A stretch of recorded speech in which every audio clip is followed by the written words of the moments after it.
시청자 여러분 안녕하세요. 가을 개편을 맞아 새롭게 인사드리는 김보라입니다. 여러분들의 한결같은 성원에 힘입어서 저희 대박클럽이 걸어온 시간이 벌써 1년째입니다.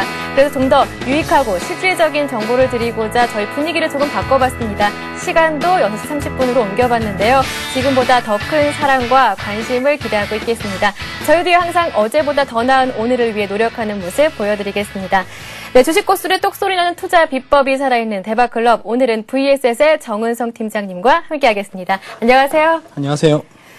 네, 그렇다면 오늘장 분석부터 한번 시작을 해보겠습니다. 오늘 월요일장 마감을 했는데요. 지난주 금요일에 이어서 또다시 연고점을 돌파했습니다. 4일 연속 오르면서 오늘장에서는 1818포인트까지 올랐는데요. 이렇게 1800포인트 굳히게 들어간 모습, 정은성 팀장님은 어떻게 보시는지 의견을 여쭤보겠습니다. 네, 국내 증시가 연일 기분 좋은 상승을 이어나가고 있는 모습인데요. 네. 사실은 지난주 금요일 날, 지난주 목요일이었죠. 그러니까 쿼터롤 워칭데이가 마감된 이후에 지난주 금요일 날 이제 외국인들의 본격적인 매수가 유입되면서 국내 증시가 1800포인트를 돌파했었는데요. 역시 마찬가지로 외국인들의 본격적인 매수세가 다시 재유입되면서 결국 이제 1800포인트를 넘어서서 이제 1800포인트의 안착에 대한 기대감들이 좀 연일 높아지고 있는 그런 모습이라고 좀 보시면 될 겁니다. 아무래도 국내 증시가 1800포인트를 넘어서서 계속해서 상승세를 이어나가는 가장 큰 이유가 글로벌 경기 둔화 우려감들이 좀 일부 완화가 되고 있는 모습이고요. 설령 경기 둔화 우려감들이 나타난다 그러더라도 결국 이제 글로벌 주요국들이 추가적인 경기 부양책들을 내세우면서 결국 이것이 어느 정도 좀 상쇄를 시키고 있는 그런 모습이고요. 그간 안 좋았던 경제 지표들까지 좋게 나타나면서 결국 이제 하락할 요인들은 없고 결국 이제 상승의 모멘텀을 계속해서 좀 부각이 되고 있는 그런 모습이고요. 국내 증시만 상승을 하는 것이 아니고 글로벌 증시 주요국들이 좀 동반 상승을 하는 모습이기 때문에 지금 제가 볼 때는 급락의 가능성은 좀 없다라고 좀 보시면 되면서 일단 투자 심리가 계속해서 호조세를 좀 이어나가고 있는 그런 모습인데요. 결국 국내 증시의 어떤 상승의 배경에는 역시 외국인들이 있다라고 좀 보시면 되는데요. 지금도 잘 보시면은 금일 외국인들이 무려 6,876억 원의 대규모 순매수율을 나타냈습니다. 사실 지난 금요일 날 5천억 이상 매수세가 나타났고요. 오늘 역시 6,800억 이상 순매수가 나타났었는데 사실은 제가 1시간 전에 볼 때마다라도 4천억 원 이상 매수가 유입됐거든요.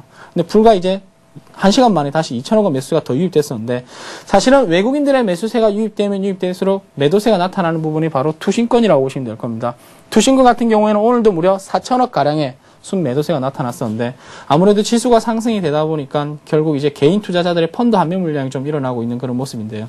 근데 냉정하게 본다 그런다면은 시장은 투신권이 파는 것이 아니고 기관도 파는 것이 아니라고 보시면 될 겁니다. 결국 투신권의 매도세가 나타난 것은 개인 투자자들의 펀드 환매 물량이 어쩔 수 없는 매도를 좀 자행할 수가 있는데요. 그럼 결론적으로 본다 그런다면은 지금은 기관 투자자들도 사고 프로그램도 사고 외국인 투자자들도 사면서 대세 상승을 이끌어가고 있는 그런 모습이라고 좀 보시면 되고요. 그리고 또 하나 이제 오늘 시장에서 강세를 보였던 업종들을 살펴보면 대부분 중국 관련주들이 좀 많이 일어났다라고 보시면 될 겁니다. 중국 관련주들의 움직임을 잠시 한번 살펴보도록 하면요. 일단은 오늘 가장 강세를 보였던 요인들이 바로 조선주인데요. 현대중공업이 6% 이상 상승을 했고 현대미포조선도 5%, STX조선은 가격 제한권까지 상승하는 모습이고요.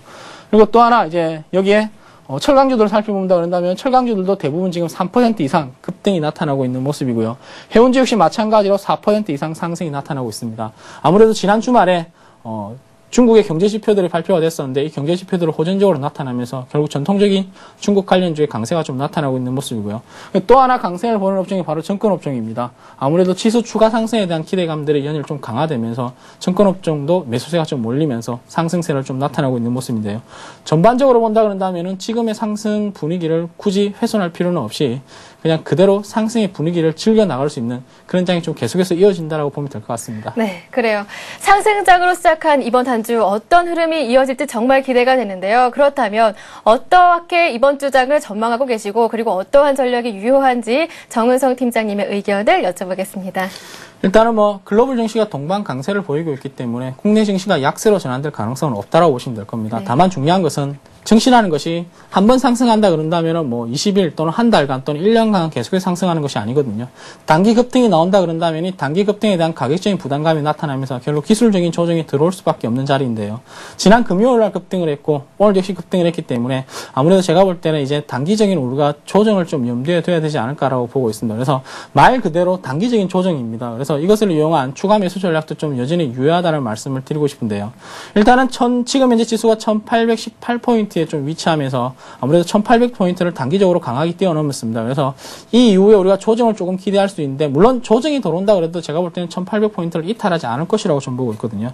그런 의미에서 본다 그런다면 여전히 이제 추가 상승 쪽에 무게중심이 낮춰 있는 모습입니다. 다만 이것을 이제 길게 가지고 간다 그런다면은 여전히 가지고 있는 전략이 필요할지 모르겠지만은 좀 타이트하게 대응하시는 투자자들이 계신다 그런다면은, 만약에 오늘 저녁에 미국 증시가 상승을 해서 내일 국내 증시가 상승 출발한다 그런다면은 일정 부분 좀 비중을 줄이시는 전략이 좀 필요하지 않을까라고 좀 보고 있고요. 그리고 만약에 내일 조정이 나타나고 그 이후에 다시 조정이 나타난다 그런다면 다시 저점 매수 전략이 좀 유리하다라고 좀 보시면 될 겁니다. 그래서 일단은 외국인들의 매수세가 유입되는 한 계속해서 국내 증시는 상승 속에 무게중심이 가 있고요. 그리고 설령 외국인들의 매도세가 단기적으로 출회된다 그러더라도 제가 볼 때는 외국인들은 매도를 하는 것이 아니라 그냥 잠시 보수적으로 시장을 본다라고 좀 보시면 되는데요.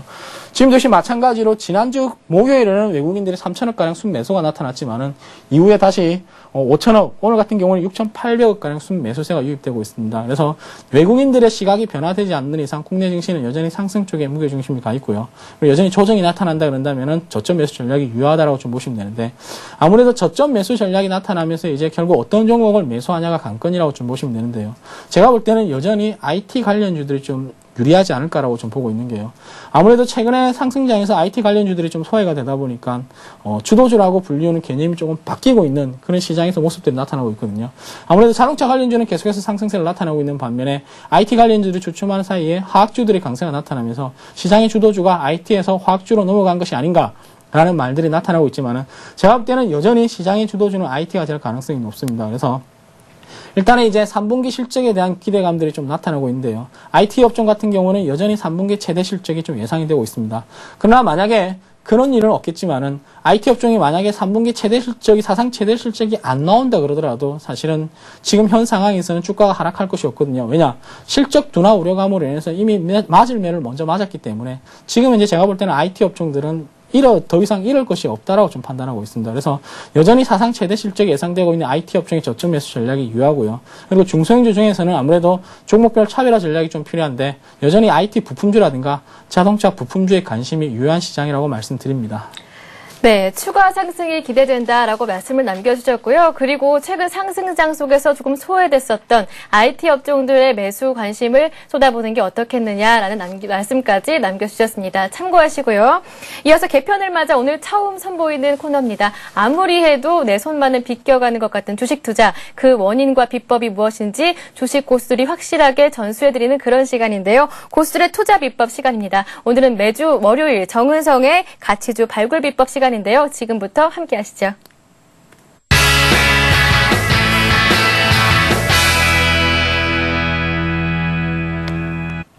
네, 정은성의 가치주 발굴 비법 매주 강의에 앞서서요. 먼저 여러분들의 질문을 받고 해결해드리는 시간을 갖도록 하겠습니다. 네, 문자로 보내주실 수 있는데요. 무료 문자 번호입니다. 013-3366-0110번으로 남겨주실 수가 있고요. 그리고 서울경제TV 홈페이지에 대박클럽 게시판을 통해서도 남겨주실 수가 있으니까요. 많은 참여를 기다리고 있겠습니다. 그런데 오늘은 첫 번째 시간입니다. 그래서 질문이 없는데요. 그래서 제가 저뿐만 아니라 개인 투자자분들이 궁금해하실 만한 그런 질문을 한번 마련을 해봤습니다. 네, 주식 고수들, 그러니까 정은성 팀장님과 같은 주식 고수들이라면 어떠한 기준으로 종목을 사고 파는지 정말 궁금하거든요. 한번 정은성 팀장님의 의견을 여쭤보겠습니다. 네, 일단 제가 생각하는 주식 투자의 기본은요, 결국 실적이 뒷받침되지 않는 종목들은 살 필요가 없다라고 좀 보고 있거든요. 네. 바꿔서 이야기하면 결국 펀더멘탈이 뒷받침되지 않는 종목들은 제가 볼 때는 그 투자의 가치가 없다라고 생각을 하고 있습니다. 주식시장이라는 것은 상승장이 있고 하락장이 있는데요. 흔히 우리가 매수해서 결국 주가가 상승을 안 할 수도 있고 조정을 받을 수도 있고 또는 대세 하락장으로 이를 수 있는데, 펀더멘탈이 좋은 종목들을 매수했으면은 결국 이제 손실을 본다 그러더라도 장기적으로 가지고 가면은 우리가 충분히 이익을 낼 수 있다고 제가 판단하고 있습니다. 우리가 2007년 이후에 작년 2008년도까지 국내 증시가 엄청난 하락을 했음에도 불구하고 결국 가장 먼저 튀어오는 종목들을 잘 살펴보면은 뭐 삼성전자를 비롯했던 국내 대표적인 어떤 기업들이라고 좀 보시면 될 겁니다. 이 국내 대표적인 기업들이 결국 이제 다른 나라 어떤 경쟁력보다 결국 펀더멘탈이 뛰어나다는 점을 감안한다 그런다면은 결국 좋은 종목이라는 것은 결국 펀더멘탈이 뛰어난 종목이라는 말씀을 드리고 싶습니다. 그래서 일단 좋은 종목을 고를 수 있는 기준, 즉 펀더멘탈이 뛰어난 종목을 고를 수 있는 기준 자체가 성립이 돼야지만은 투자가 이루어진다라고 좀 보고 있거든요. 그래서 제가 어떤 투자의 기준은 결국 이제 좋은 종목들 위주, 즉 펀더멘탈이 좋은 종목들 위주로 선침해하는 것이 제 투자의 가장 기본이라고 말씀드리고 싶습니다. 네, 잘 들어봤습니다. 대박클럽 시즌2에서는요, 요일마다 출연하시는 전문가들이 다릅니다. 매주 월요일은 이렇게 정은성 팀장님과 함께 하니까요, 정 팀장님의 시간에서 궁금하셨던 점들은 주저하지 마시고 남겨주시기 바랍니다. 번호는 013-3366-0110번입니다. 네, 그럼 정은성의 가치주 발굴 비법 본격적으로 시작합니다.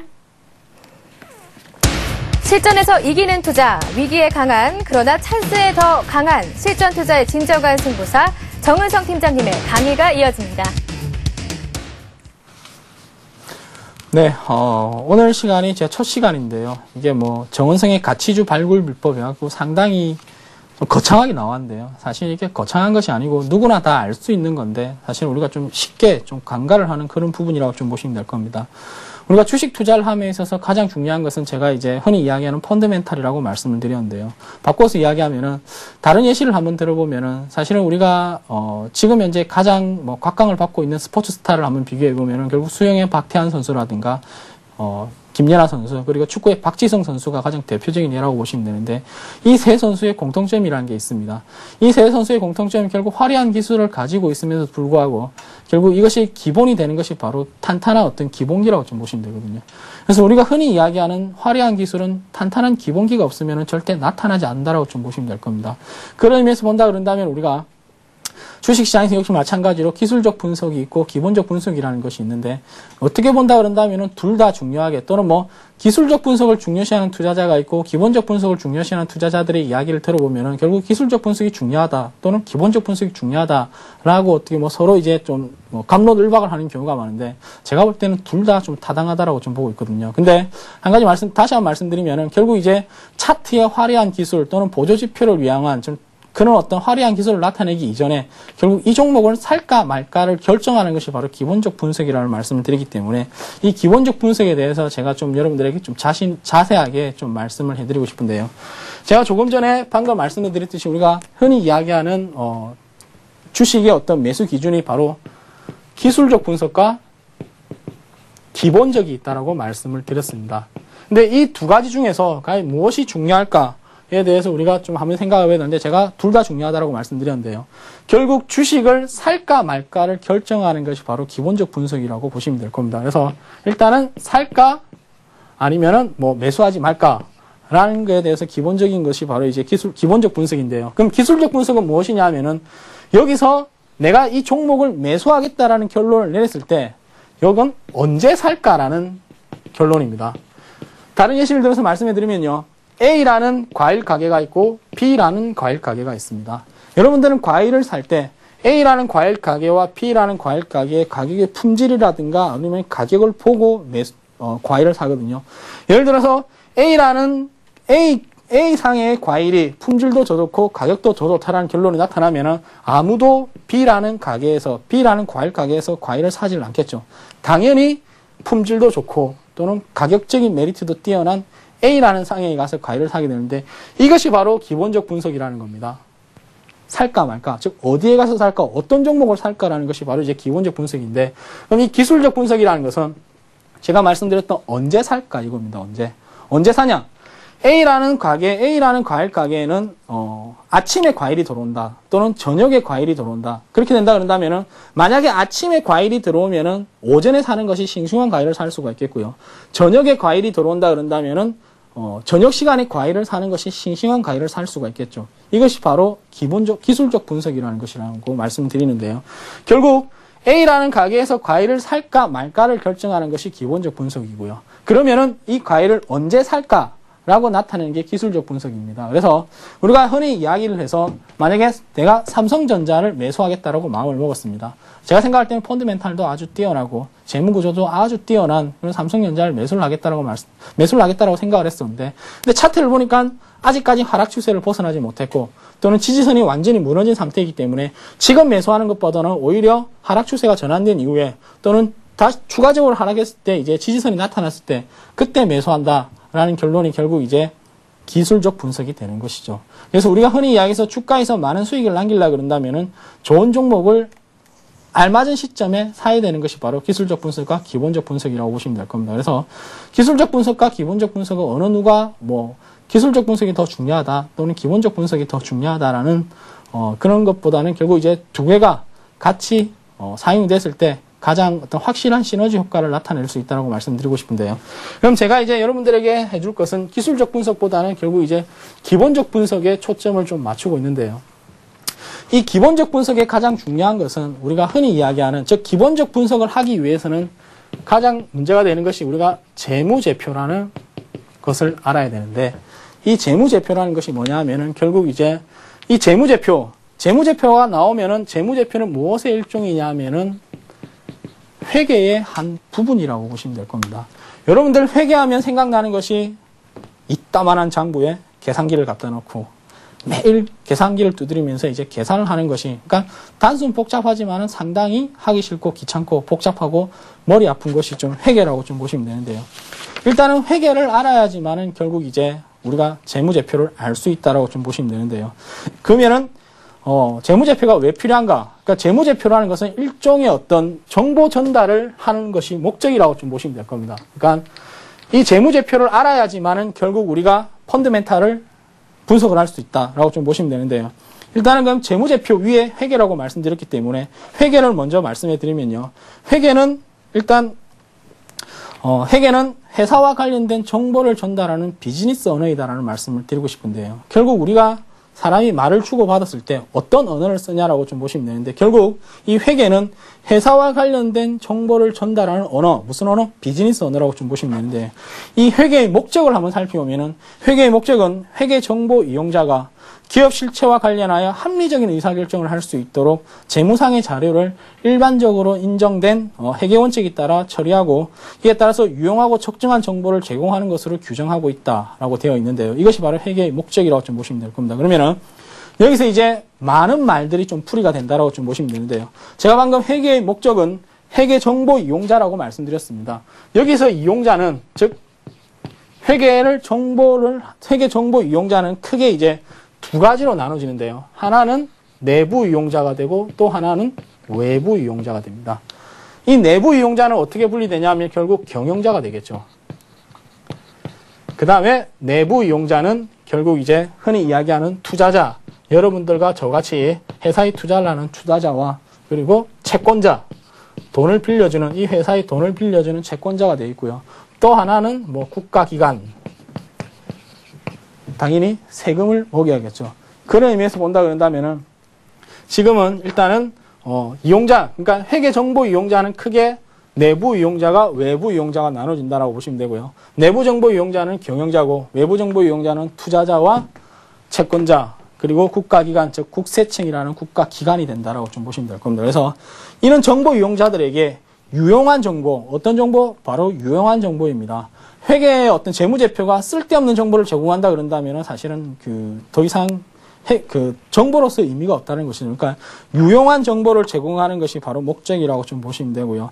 이에 따라서 일반적으로 인정된 회계원칙, 이걸 우리가 가프라고 이야기를 하는데, 보통 우리가 일반적으로 인정된 회계원칙, 우리나라에서는 기업회계 기준이라는 것이 있거든요. 그래서 기업회계 기준에 의거하여 유용하고 적정한 정보를 제공하는 것으로 규정하고 있다는 것이 바로 회계의 어떤 목적이라고 좀 보시면 될 겁니다. 그래서 다시 한번 광범위하게 보신다 그런다면은 회계는 정보 이용자에게, 즉 회계 정보 이용자가 기업 실체와 관련하여 합리적인 의사결정을 할 수 있도록, 여기서 중요한 것은 합리적인 의사결정이고요.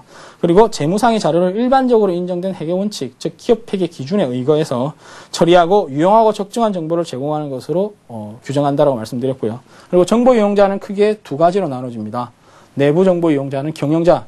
이 경영자가 이용하는 것은 뭐 어떤 뭐 원가라든가 이걸 낮추기 위해서 또는 이익을 극대화할 수 있는 그런 어떤 우리가 흔히 이야기해서 관리회계라고 이야기를 하고요. 외부 정보 이용자는 여러분들과 저와 같이 투자자 또는 이제 기업에 돈을 빌려주는 채권자, 은행이 되겠죠.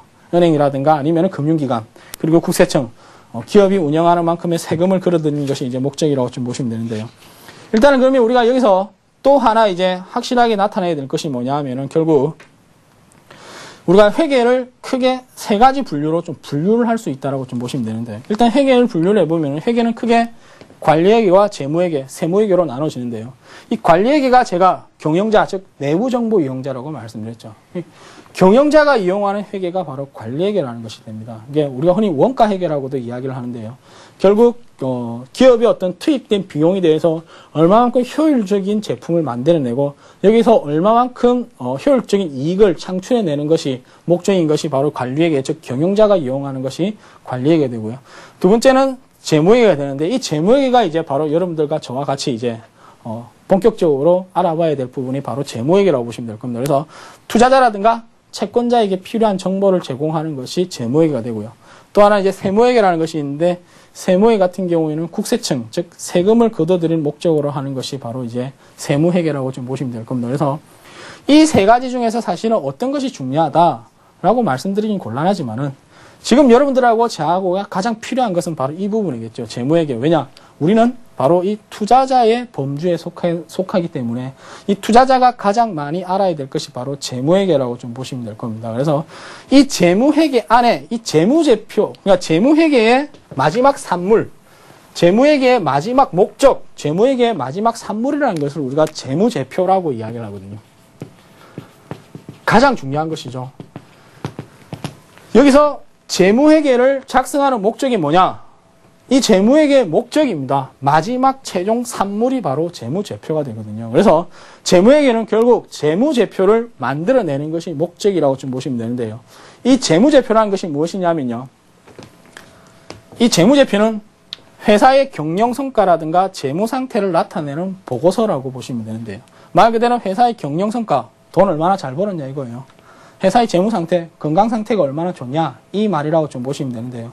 다시 한번 이제 제일 이제 대표적인 것이 경영성과와 재무상태를 나타내는 보고서라고 말씀드리고 싶은데, 결국 우리가 투자를 한다는 것은 결국 이 친구가 얼마만큼의 견조한 이익을 만들어내냐가 이제 목적이라고 좀 보시면 되거든요.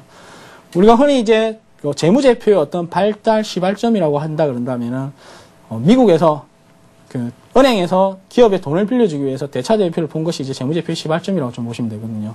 근데 그런 의미에서 본다 그런다면은 결국 이제 돈을 빌려주는 사람은 회사의 경영성과라든가 재무상태를 완벽하게 확인을 하고 돈을 빌려주는데, 투자자들은 묻지마 투자를 하는 경우가 많죠. 그래서 지금 현 상태에서 본다면은 가장 중요한 것은 재무제표, 즉 회사의 경영성과와 재무상태를 나타내는 보고서를 우리가 재무제표라고 이야기하는데요. 회사의 경영성과를 우리가 대차대조표라고 이야기를 하고요. 그다음에 회사의 경영성과를 손익계산서라고 이야기하고요. 그리고 회사의 어떤 재무상태를 우리가 대차대조표라고 이야기를 하고 있습니다. 그래서 이 두 가지가 우리가 가장 중요한 어떤 재무제표라고 좀 인식을 하고 있는데요. 재무제표 종류를 다시 한번 보면은 대차대조표, 재무상태라고 말씀드렸죠. 손익계산서는 경영성과라고 말씀드렸습니다. 그러면은 이 대차대조표에 대해서 여러분들이 예를 좀 돕는다고 말씀해드리면은, 대차대조표는 재무상태라고 말씀드렸습니다. 바꿔서 이야기하면요, 사람으로 치면은 건강상태라고 보시면 될 겁니다. 내가 저 친구에게 어떤 일을 시켜야 되는데 이 친구가 과연 건강상태가 뛰어난 사람인지 아니면은 비실비실해서 내가 시키는 일을 할지 못할지가 중요한 것이죠. 즉 반대로 내가 이 친구에게 돈을 빌려줌으로 인해서 이 친구에게 일을 시켜야 되는데 이 친구가 돈을 받고 난 이후에 일을 제대로 수행하지 못하지는 않을까, 또는 뭐 아파서 병원에 들어눕지는 않을까. 그러니까 사람으로 치면은 재무상태가 결국, 그러니까 대차대조표가 결국 이제 재무상태, 그러니까 사람으로 치면은 건강상태라고 좀 보시면, 건강검진표라고 보시면 될 겁니다. 가장 쉽게 이야기하면은. 그 다음에 손익계산서라고 좀 보시면 되는데, 손익계산서 같은 경우에는 우리가 흔히 이야기해서 경영성과라고 보시면 될 겁니다. 내가 이 기업에 투자를 할 것인데, 이 투자를 하는데 이 기업이 제대로 된 어떤 매출을 만들어내고 있는가, 또는 제대로 된 이익을 나타낼 수 있는가, 라고 나타내는 것이 바로 이제 손익계산서가 되는데요. 가장 대표적인 거라고 좀 보시면 될 겁니다. 대차대조표와 손익계산서는 우리가 흔히 이야기하는 가장 대표적인 재무제표라고 좀 보시면 되고요. 세 번째는 이익잉여금 처분계산서라는 것이 있는데 이 이익잉여금 처분계산서는 이제 간단히 말씀해 드리면은 손익계산서에서 나타났던 이익이 올해 들어서 내가 만약에 1,000억 원의 이익을 발생시켰다. 그럼 주주의 입장에서 본다 그런다면은 이익잉여금 처분계산서, 즉 이익을 어디에다가 어떻게 배분을 했고 돈이 얼마가 남았냐가 중요하겠죠.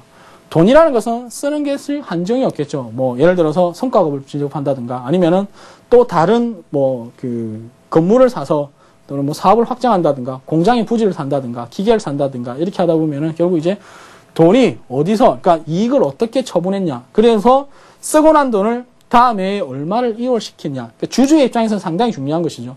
주식회사의 주인은 누구냐면 주주입니다. 주식회사의 목적은 주주의 부의 가치가 목적이거든요. 그래서 다른 거 다 필요 없고 주식회사는 많은 이익을 남겨가지고 주주들에게 많은 배당이라든가 또는 많은 돈을 돌려주는 것이 주식회사의 어떤 목적이거든요. 그런 의미에서 본다 그런다면 이익잉여금 처분계산서는 아주 중요한, 주주들 입장에서 본다면 아주 중요한 재무제표가 되겠죠. 근데 중요한 것은 우리가 이익잉여금 처분계산서라고 제가 말씀을 드렸는데요. 이익잉여금 처분계산서. 말 그대로 이익이 났을 때 어떻게 처분을 했냐고 나타내는 것이 이익잉여금 처분계산서인데 회사가 사업을 영위하다 보면요. 이익만 나는 것이 아니죠. 손실도 날 수가 있겠죠. 그때는 우리가 손실이 날 수 있는 것 같다가 이제 결손금 처리계산서라고 이야기를 하는데요. 결국 작년 같은 경우에는 많은 이익을 창출했습니다. 근데 올해 같은 경우에는 경기가 침체가 되고 경기가 안 좋고 소비 수요가 줄어들다 보니까 결국 손실이 났단 말이죠. 그럼 이 손실은 또 어떻게 처리를 했냐? 주주 입장에서는 아주 중요하겠죠. 그러니까 뭐 이익이 남은 상태에서 손실을 처분했다든가 아니면 다른 데서 돈을 끌어와가지고 손실을 처분할 수도 있겠죠. 그래서 이익이 어떻게 처분했냐는 것이 나타내는 것이 바로 이익잉여금 처분계산서고요. 반대로 손실이 났을 때는 결손금 처리계산서라는 것을 작성을 하게 되어 있습니다. 그래서 여기까지 이제 세 번째 이제 흔히 이야기하는 재무제표의 종류가 되고요. 그리고 마지막에 현금흐름표라는 게 이제 조금 생소하죠. 그러니까 사실은 우리가 가장 많이 듣던 것은 대차대조표와 손익계산서라는 것을 가장 많이 들었기 때문에 얘가 뭘 하는지는 몰라도 아 저런 놈이 있었다 이 정도는 알고 우리가 학교 다닐 때 같은 반에 공부를 하면서 모두가 다 친한 것은 아니죠. 어떻게 본다 그런다면은 아 저런 놈도 있었지. 그러니까 저 사람에 대해서 저 친구에 대해서 잘 알지는 못한다 그러더라도 결국 저런 놈이 있었다라는 것은 우리가 알 수 있죠. 이게 바로 대차대표 손익계산서인데 그렇게 하다 보면은 결국 쟤가 우리 반이었냐라고 생각을 할 수 있는 것이 바로 이익잉여금 처분계산서와 현금흐름표라고 좀 보시면 되거든요. 그래서 이익잉여금 처분계산서를 말씀을 해드렸고요. 현금흐름표 같은 경우에는 우리가 사실은 아주 재무제표로서는 분류는 돼 있었던 상황이었는데 제대로 취급을 받지 못한 것이 바로 현금흐름표였습니다. 왜냐? 회사가 뭐 지금 현재 자산이 얼마 있고 부채가 얼마 있고 그래서 너 자본이 얼마고 너 한 달에 1년에 얼마 팔아서 얼마 이익 남겨가지고 어디서 어떻게 쓴지만 밝히면은 끝이 나지 라고 이제 말했기 때문에 결국 이제 현금흐름표 같은 경우는 시장에서 상당히 좀 소외시 받는 그런 경우가 있었거든요. 근데 이 현금흐름표가 두각을 나타내기 시작합니다. 두각을 나타내기 시작한 것이 우리가 97년 우리나라에서는 아주 치욕적이라고 할 수 있는 외환위기가 겹치죠. 이 외환위기가 나타나면서 결국 이제 현금흐름표가 부각이 되기 시작을 하는데요. 왜 현금흐름표가 이때 부각이 되냐면요. 대차대조표와 손익계산서만 봤을 때는 아주 이상이 없는 회사입니다. 왜 망하는지 도저히 이유를 알 수 없는 그런 현상들이 나타나고 있거든요. 근데 부도가 나는 회사들이 엄청나게 나타났죠. 그때 부도가 났던 이유가 뭐냐면 결국 현금이 없었다는 것이거든요. 현금만 있었다면은 부도가 나지 않은 상황이었는데 현금이 없다 보니까 이제 부도가 났다는 거죠. 그래서 그럼 너 현금을 어디다 썼냐가 나타나면서 이제 결국 이제 현금 흐름표가 부각이 되기 시작을 하는 거죠.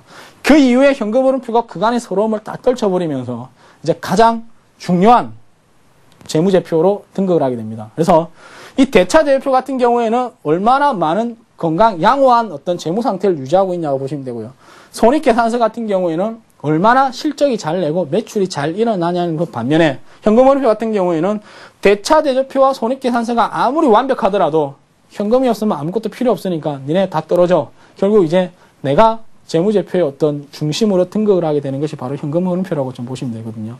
그래서 이 현금흐름표 같은 경우에는 회사가 아무리 이익을 많이 남긴다 그러더라도 돈이 없을 수가 있습니다. 뭐 회사가 1,000억의 이익을 남겼었는데 땅을 산다고 500억을 쓸 수도 있고요. 그리고 뭐 주식을 매수한다고 또는 뭐 300억을 쓸 수도 있고 그러다 보니까 뭐 땅값은 내려가고 주식값은 하락하다 보니까 여기서 돈은 빼왔는데 돈이 남아있지 않는 것이죠. 그래서 이제 결국 뭐 예상 대금을 결제를 해준다든가 아니면 다른 오음 대금을 결제를 해줘야 되는데 결제를 해주지 못하다 보니까 부도가 나게 되는 것이죠. 그런 의미에서 이제 현금 흐름표가 좀 부각이 되고 있는 그런 모습이라고 좀 보시면 될 겁니다. 그래서 전반적으로 본다 그런다면 일단 재무제표의 중요성, 그러니까 뭐 재무제표라는 것은 제가 이제 뭐 중요하다라고 말씀을 드렸는데 결국 이제 흔히 이야기하는 뭐 아주 중요한 재무제표라고 제가 말씀을 좀 드리고요. 그래서 이 종류에 대해서 이제 다시 한번 여러분들에게 좀 자세히 좀 말씀을 드리고 싶은데, 자, 일단은 제가 앞서는 대충 말씀을 드렸습니다. 일단은 종류가 4가지가 있는데 대충을 말씀해 드렸는데, 이 두 번째로 본다 그런다면 이제 조금 깊게 들어가다 보면은 대차대조표라는 것은 특정 시점이라고 말씀드렸죠. 제가 회사의 재무 상태를 나타내는 재무제표라고 말씀해 드렸는데 여기서 키포인트는 재무 상태, 그 이전의 키포인트는 시점입니다. 그러니까 지금 현재, 그러니까 예를 들어서 재무제표가 대차대조표 같은 경우에는 항상 명시를 잘 보면요. 이렇게 대차대조표가 있으면은 여기에 항상 명시가 되어 있습니다. 뭐라 명시되어 있냐면은 12월 31일 현재. 그러니까 과거에 네가 얼마나, 과거에 뭐 1년 전에 네가 얼마나 건강했다든가 1년 전에 네가 얼마나 부실했다는 거 필요가 없다라는 거죠. 지금 현재의 건강 상태가 얼마나 양호하냐. 그러니까 항상 시점이라고. 그러니까 너 호주머니에 1년 전에 100만 원 있었는지는 모르겠지만 지금 얼마 있냐. 너 지금 1년 전에 빚이 100만 원 있었는데 지금 빚이 얼마 있냐. 그것이 바로 대차대조표. 그러니까 특정 시점이라는 것이죠. 이 시점의 재무 상태, 그러니까 재무 상태를 나타내는 재무제표다라고 말씀드렸는데 결국 그렇게 되다 보면은 만약에 이것이 10년도, 올해의 12월 31일 현재 재무제표면은 결국 이것이 09년도 12월 31일 현재 재무제표가 있겠죠. 역시 08년도에 12월 31일 현재 재무제표가 있겠죠. 그렇게 된다 그런다면은 과연 이 기업이 얼마만큼의 성장을 했냐, 성장을 하지 않았냐가 단순하게 비교가 된다는 것이죠. 좋은 기업이 있다 그런다면은 사실은 2008년도 12월 31일 재무제표보다는 2009년도 12월 31일 재무제표가 좀 더 안정적일 테고요. 그리고 2010년도 12월 31일 재무제표가 좀 더 안정적이라고 좀 보시면 될 겁니다. 그래서 이 재무제표를 구성하는 요소는 잘 살펴보면은 재무제표는 딱 3가지로만 구성이 됩니다. 자산과 부채, 자본. 이 3가지로만 딱 구성이 되거든요. 자산, 부채, 자본으로 구성이 되는데 이 자산이라는 것이 회사가 가지고 있는 총재산을 의미합니다. 총재산. 그럼 부채는 뭐냐 하면은 부채는 빚입니다. 빚. 자본은 자기 자본. 그러면은 이 대차대조표라는 것은 결국 타인 자본, 빚을 우리가 흔히 이야기하는 타인 자본이라고 이야기를 하거든요. 타인 자본. 그 다음에 자본은 자기 자본, 자기 자산이라고 이야기하는데 결국 회사를 구성하는 요소는 타인 자본과 자기 자본이 합해가지고 자산을, 즉 총재산을 만들어낸다라고 좀 보시면 될 겁니다. 여기서 자기 자본의 비율이 얼마인지, 부채의 비율이 얼마인지가 당연히 나타나겠죠. 예를 들어서 총자산이 100원이다. 근데 부채가 90원이고 자기 자본이 10원이다. 이런 회사들 같은 경우 어떻게 되겠습니까? 빌린 돈이 과도하게 많다는 것이죠. 부채, 즉 빌려왔던 돈이 과도하게 많다는 것은 만약에 채권자가 야, 너 내일 돈 갚아 라고 이야기하면은 돈을 갚아야 되겠죠. 그럼 돈이 어디 있냐 이거죠. 회사 자산 다 팔아가지고 돈 갚아야겠죠. 그러면 회사 망하겠죠. 이것이 바로 이제 재무 상태를 나타내는 거죠. 반대로 만약에 총자산이 100원이고 부채가 10원이고 자본이 90원이라고 가정을 한다 그런다면요. 채권자가 와서 야, 너 나한테 빌려간 10원 갚아 이러면은 이 회사가 겨우 10원 내가 금방 갚아줄게 라고 답이 나오겠죠. 그러면은 이 회사 같은 경우는 이제 아주 우량한 회사가 되겠죠. 그래서 이 기준 자체가 어떻게 기준이냐면 물론 뭐 유동 비율이라든가 당자 비율에 들어간다 그런다면은 복잡하니까 일단 이건 다음 시간에 좀 미루기로 하고요. 결국 이제 총 자산에서 부채가 차지하는 비중이 적으면 적을수록 우량한 회사라고 보시면 되고요. 총 자산에서 부채가 차지하는 비중이 많으면 많을수록 그만큼 회사에 돈이 없기 때문에 다른 사람에게 돈을 빌려왔다라고 좀 보시면 될 겁니다. 그래서 대차대조표를 보는 가장 기본적인 것은 결국 총자산에서, 즉 자산에서, 총재산에서 차지하는 비중이 부채가 많으면 많을수록 냉정하게 본다면은 부실한 회사라고 보시면 되고요.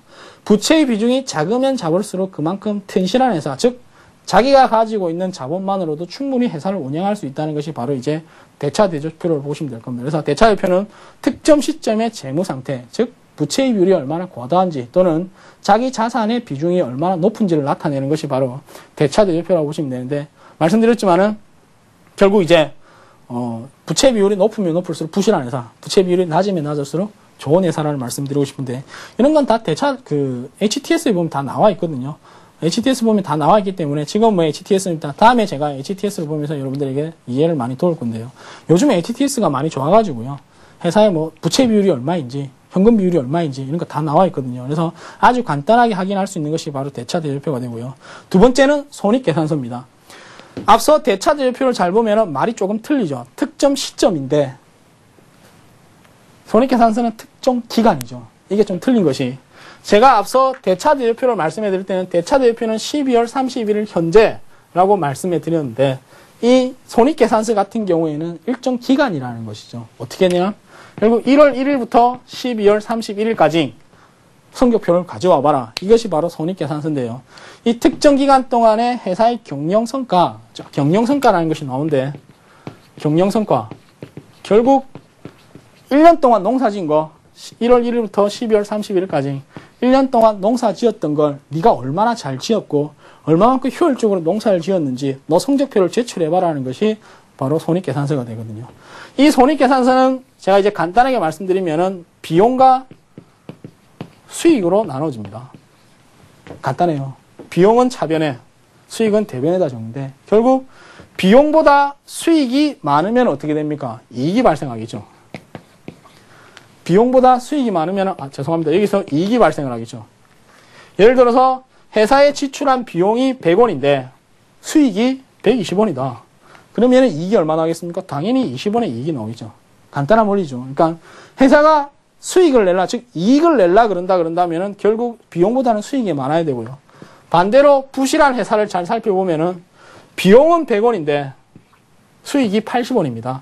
그러면은 나는 100원을 썼는데 걷어들인 돈은 80원이죠. 그럼 여기 손실이 20원 발생하겠죠. 간단한 거죠. 그러니까 이것이 이제 아주 간단한 손익계산서의 기본 이치라고 좀 보시면 될 겁니다. 그래서 앞서 대차대조표는 자산과 부채, 자본 이 세 가지를 비교하면서 우량한 회사다 또는 부실한 회사를 비교하는 반면에, 이 손익계산서 같은 경우에는 회사가 지출했던 돈과 회사가 걷어들였던 돈을 서로 비교를 하는 것이죠. 그러면서 회사가 지출했던 돈보다 걷어들였던 돈이 더 많으면 이익이 발생하겠죠. 이익이 발생하는 회사가 좋은 회사죠. 왜냐? 그래야지만은 이 이익을 쌓아두면은 결국 이것이 어디로 넘어가면 결국 대차대조표의 현금으로 넘어가거든요. 그럼 현금 보유 비중이 계속해서 높아지는 거죠. 현금 보유 비중이 높은 기업들은 설령 뭐 글로벌 경기가 흔들린다 그러더라도 좋은 의미, 그러니까 견조한 어떤 성장세를 나타낸다라고 좀 보시면 되는데요. 우리나라에서 현금 보유 비중이 가장 많은 그룹이 어딘 같습니까? 제 기억이 맞다면은 바로 롯데그룹이거든요. 롯데그룹이 현금 보유 비중이 가장 높은데요. 현금 보유 비중이 가장 낮은 기업들하고 이제 반대로 한번 살펴본다 그런다면은, 현금 보유 비중, 결국 돈이 있냐? 그러니까 가장 많은 것이 롯데그룹입니다. 반대로 없는 기업들 잘 살펴보면은 두산, STX, 금호, 뭐 한화 이 정도 되겠죠. 이 기업들을 잘 살펴보면은 두산과 STX, 금호, 한화 잘 살펴보면은 우리가 2007년도 이후에 가장 많이 철퇴를 받은 기업들이라고 보시면 되거든요. 왜? 돈이 없다 보니까, 즉 글로벌 경기 침체로 이어지면서 결국 회사가 제대로 된 영업 활동을 못하고 매출액은 계속해서 줄어드는 반면에 돈은 없다라는 거죠. 돈이 없다 보니까 결국 이제 가장 많은 철퇴를 받았고요. 가장 견조했던, 아무 말 없이 가장 탈 없이 넘어간 것이 롯데입니다. 왜냐? 얘네들은 돈이 많기 때문에 설령 판매가 조금 추천거린다 그러더라도 가지고 있는 돈이 많거든요. 그러면은 위기 때가 봉착한다 그러더라도 결국 이제 이것을 쉽게 넘어갈 수 있다고 보시면 되거든요. 그래서 그런 의미에서 본다 그런다면은 손익계산서 같은 경우에는 결국 이제 얼마나 견조한 이익을 창출해내냐가 중요하겠죠. 그러니까 이익을 만들어내지 못한 회사라고 그렇다면 제가 볼 때는 투자를 할 필요가 없습니다. 물론 올해 기업이 상장을 했고 또는 뭐 기업이 얼마 되지 않는, 즉 기업의 운영 상태가 얼마 되지 않아 가지고 아직 시장이 정착을 못 해 가지고 정착의 단계에서 이익을 못 냈다라고 그런다면 이해를 하지만은, 정착의 단계가 아닌, 즉 수십 년을 기업을 이어오면서 제대로 된 이익을 만들어내지 못했다 그런다면은 결국 이제 투자할 가치가 없다는 것이죠. 작년에 못했는데 올해 잘할 이유는 없거든요. 작년에 공부 50등 한 놈이 올해 갑자기 10등을 할 수는 없거든요. 그런 의미에서 본다 그런다면 손익계산서는 경량성가, 즉 성적표를 제출해내면서 앞으로 이 회사가 얼마만큼 성적을 나타낼 수 있을 것인가 라는 어떤 그 하나의 기본 자료가 된다라고 좀 보시면 되고요. 그리고 이익잉여금 처분계산서는 제가 앞서 말씀드렸는데 회사가 벌어들였던 이익의 처분 과정을 나타내는 재무제표라고 말씀드렸는데 결국 회사가 앞서 손익계산서에서 100억 원을 벌어들였습니다. 비용이 뭐 200억 원인데 수익이 300억 원이었다. 100억 원의 이익을 벌어들였으면 이 100억 원의 이익을 배분해야겠죠. 아, 내가 이번에는 잘했으니까 뭐 현금 배당을 얼마 하겠다. 또는 이번에는 잘했으니까 내가 주식 배당을 얼마를 주겠다, 주주들에게. 그래서 남은 돈은 뭐 재평가 적립이라든가 기업 확장 적립금, 즉 미래를 위해서 내가 적립을 해놓겠다. 해놓고 이제 그래도 남은 돈은 그 내년도로 이월을 시키는 거죠. 이만큼 남았으니까 이건 이월을 시켜가지고 올해 혹시 안 좋을지도 모르니까 그 부분에서 미리 우리가 대비를 하자라고 나타내는 것이 바로 이익잉여금 처분계산서라고 좀 보시면 될 겁니다. 그래서 우리가 흔히 이야기할 때 우리가 사실은 주주기는 주주인데 사실 대주주가 아니거든요. 우리가 주식 투자를 하면서 소액주주, 그러니까 흔히 이야기하는 이제 개미주주라고 보시면 되는데 그런 의미에서 본다 그런다면 이익잉여금 처분계산서에게 우리에게는 크게 도움은 안 되는 재무제표라는 말씀드리고요. 그리고 이제 마지막으로 이제 현금 흐름표. 현금 흐름표는 다른 거 다 필요 없습니다. 너 돈 있냐 없냐? 현금 있냐 없냐? 현금 없으면 나가 떨어져. 이거 똑같은 건데 아무리 기업이 이익을 못 내고 아무리 뭐 부실하다 그래도 현금 많이 가지고 있으면 계속해서 영위를 할 수 있거든요. 이게 가장 중요한 것이 이제 그러니까 외환위기 이전까지만 하더라도 시장에서는 전혀 두각을 받지 못하다가 불쌍한 현금 흐름표가 외환위기 이후에 돈이 왜 없냐? 그러니까 이렇게 이익이 많이 나는 기업인데 왜 돈이 없냐? 엄한데 돈 쓴 것이 아니냐? 니네 현금 흐름표 가지고 와봐. 라면서 이제 두각을 나타내면서 어깨에 힘이 들어가기 시작하는 것이 현금이거든요. 결국 현금은 회사의 돈이 무엇에 의해서 증가했는지를 나타내는 재무제표입니다. 그러니까 회사의 돈은 크게 세 가지로 분류할 수 있는데 결국 영업활동으로 인한 현금 흐름과 재무활동으로 인한 현금 흐름 또는 투자활동으로 인한 현금 흐름 크게 세 가지로 분류될 수 있는데요. 영업활동으로 인한 현금 흐름이 많으면 그 회사는 아주 튼실한 회사입니다. 영업활동으로 인한 현금 흐름이 많다는 것은 손익계산서상에 이익이 많이 늘어났다는 것이거든요. 근데 영업활동으로 인한 현금 흐름은 없는데 투자활동으로 인한 현금 흐름, 예를 들어서 뭐 땅을 사고 팔았는데 갑자기 이익이 생겨버렸다. 그럼 돈이 많이 나겠죠. 그러면은 반대로 이야기하면 또 뭐 주식 투자를 했는데 갑자기 이익이 생겨버렸다. 이건 제가 볼 때 언발의 오줌 누기밖에 즉 단기적인 어떤 그런 것밖에 안 되거든요. 그런 의미에서 본다 그런다면은 결국 우리가 흔히 이야기하는 그 현금 흐름표 같은 경우에는 결국 영업활동으로 인한 현금 흐름이 가장 중요하다는 말씀이죠. 그래서 오늘은 제가 재무제표라는 것은 무엇인지 또는 재무제표가 가지고 있는 네 가지 어떤 그 재무제표의 종류에 대해서 각각 어떤 의미를 내포하고 있는지에 대해서 간단히 말씀드렸고요. 다음 시간부터는 자세하게 이제 재무제표에 대해서 들어가 보도록 하겠습니다. 자, 오늘 뭐 크게 어려운 사항은 없다라고 좀 판단되고 있고요. 그리고 지레 겁먹지 마시고 저 학교 다닐 때 공부 제대로 못했거든요. 근데 학교 다닐 때 공부 제대로 못한 저도 이거 할 수 있습니다. 그래서 여러분들에게도 크게 어렵지 않다라고 판단되고 있습니다. 그래서 오늘은 간단히 여기서 마치도록 하고요. 저는 다음 시간에 다시 뵙도록 하겠습니다. 네, 그런데 질문이 하나 있습니다. 주식 투자를 할 때 대부분 보면요. 개인 투자자분들은 뭐 차트나 아니면 PER, PBR들을 주로 살펴보시거든요. 그리고 전문가분들 중에서도 차트만으로도 충분히 주식 투자를 할 수 있다라는 분들도 계시는데요. 이런 분들에게 재무제표의 차이점이 뭐다, 이런 것들을 살펴봐야 한다라는 점 의견도 한번 제시해 주시죠. 글쎄요, 뭐 올해 가장 큰 이슈였다 그런다면은 바로 코스닥 시장에서 네오세미테크라는 종목이 퇴출이 됐다라는 것이거든요. 예. 시가총액 5천억이 되는 종목이 한순간에 퇴출했습니다. 네. 이 퇴출을 하기 전에는 차트가 상당히 좋았었거든요. 네. 사실 차트만 믿고 들어가서 봉변당한 사람이 지금 한두 명이 아니라고 좀 보고 있거든요. 그런 의미에서 본다 그런다면은 결국 이제 차트라는 것은 흔히 이야기하는 그 시장 참여자들이 만들어냈던 하나의 어떤 그림이라고 보시면 되거든요. 이 그림을 보고 과거의 그림을 보면서 미래의 주가 흐름을 어떻게 만들어낼 것을 미리 예측을 하는데, 그럼 반대로 이야기하면요, 이걸 갖다가 살짝 조작을 할 수도 있다는 거죠.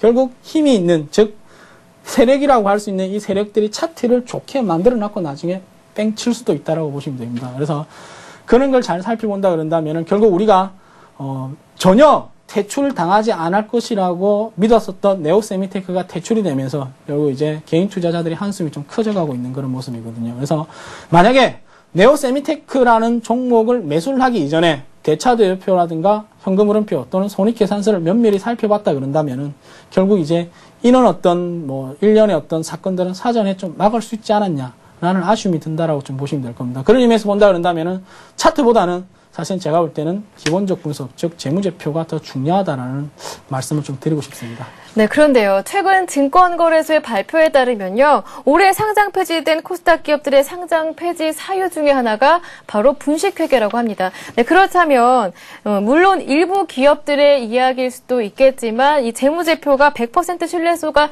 있다라고 말할 수도 없지 않을까 싶은데요. 사실은 뭐 작년까지만 본다 그런다면은 우리가 100% 신뢰를 할 수는 없습니다. 네. 사실 대기업 같은 경우에는 거의 신뢰를 하신다라고 좀 보시면 되는데요. 우리가 기업회계 기준상 자산 총액이 이전 연도 자산 총액이 70억이 넘어가면은 외부 감사에 감사를 받게 되어 있거든요. 그러면은 자산 총액이 70억 넘어간다 그런다면 흔히 이야기하는 이제 공인회계사라든가 다른 외부 감사에 감사를 받게 되어 있는데 이 감사에서 작년까지는 조금 흔히 이야기하는 좀 서로 봐주기식으로 좋은 게 좋다라는 식으로 봐주기식으로 나타나면서 100% 믿을 수는 없었는데 네오세미테크가 퇴출에 결정적인 공헌을 한 것이 바로 이제 공인회계사의 감사 거절이었었거든요. 결국 이제 공인회계사 입장에서는 감사를 해줄 수가 없을 만큼 분식회계가 좀 일어났다라고 좀 보시면 될 겁니다. 그래서 우리가 내년도에 국제회계 기준을 도입하기로 되어 있습니다. 아무래도 제가 볼 때는 이런 어떤 의미에서 올해 코스닥 기업이 퇴출이 많지 않았냐라고 좀 보고 있거든요. 그래서 내년도에 만약에 국제회계 기준이 도입된다 그런다면 앞으로도 더 깐깐한 어떤 외부 감사가 일어날 전망이고요. 이에 따라서 과거에는 믿지 못했던 그런 어떤 재무제표의 신뢰성을 계속해서 높여갈 수 있는 그런 단계가 되지 않을까라고 좀 보고 있습니다. 그래서 일단은 진통의 과정이 없다라고 좀 볼 수는 없습니다. 그래서 과거의 재무제표를 100% 신뢰하지 못했다는 것은 정상화되기 위한 하나의 진통이라는 점을 감안한다 그런다면 앞으로는 국제회계 기준이 도입되면서 더욱 깔끔하고 그 믿을 수 있는 재무제표가 탄생하지 않을 것인가라고 좀 생각을 하고 있습니다. 네, 기본적 분석의 방법이죠. 기업의 재무 상태가 얼마나 안정적인가 하는 부분은 반드시 주식 투자할 때 고려할 부분이 아닐까 합니다. 네, 다음 주 정은성의 가치주 발굴법에서는요. 실제 재무제표를 보는 방법이 마련되어 있으니까요. 많은 참여를 기다리고 있겠습니다. 오늘 강의 들으시고요. 궁금하신 점 있으시면요. 013-3366-0110번이나 서울경제 홈페이지를 통해서도 남겨주실 수가 있으니까요. 많은 참여를 기다리고 있겠습니다. 다음 주 이 시간 정은성 팀장님 다시 모셨을 때 해결을 해드리도록 하겠습니다. 네, 오늘 정은성 팀장님 수고 많으셨습니다. 고맙습니다. 고맙습니다. 네. 네, 주가는 기업의 내재 가치를 중심으로 움직인다는 점 그리고 기억하시고요. 그리고 차트뿐만이 아니라 재무제표도 꼼꼼히 살펴보시면서 현명한 투자하시길 바라겠습니다. 네, 내일 대박클럽에서는요. 제5대 총통의 필살기 꺾은 선 매매 비법이 준비되어 있으니까요. 내일도 꼭 채널 고정하시고요. 그리고 알짜 비법 얻어가시길 바라겠습니다. 대박클럽 시즌2 내일 6시 30분에 다시 찾아뵙겠습니다. 저희가 준비한 내용은 여기까지입니다. 시청해주신 여러분 고맙습니다.